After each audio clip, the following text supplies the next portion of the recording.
The Brexit Bill, officially the EU Withdrawal Bill, is a key part of the British government's strategy to leave the European Union smoothly. Mr Marr shut down the First Minister after she suggested the Scottish Parliament would be able to stop the bill. He said when the withdrawal bill goes to Parliament, there then has to be a process of legislative approval by the Scottish Parliament, the Welsh Assembly and so forth. What happens if you refuse legislative approval?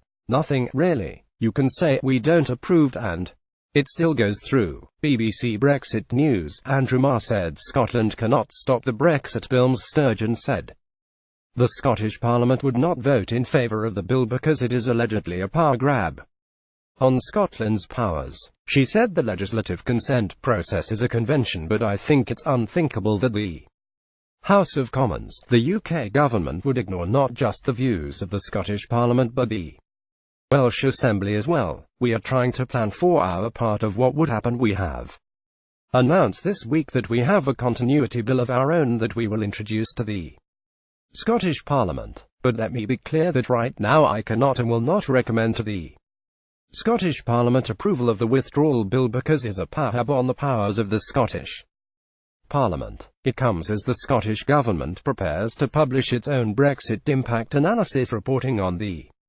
effects leaving the EU would have on Scotland. Ms Sturgeon remained adamant Scotland remains in the single market and the customs union to preserve the economic benefits of EU membership.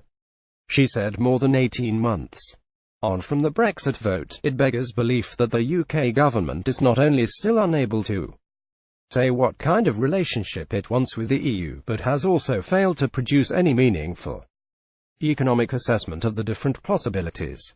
Bluntly, the hard Brexiteers have had their chance and failed. There is zero credible evidence to suggest leaving the single market will bring any benefit to our economy. Indeed, as our analysis shows, the harder the Brexit, the worse will be the outcome.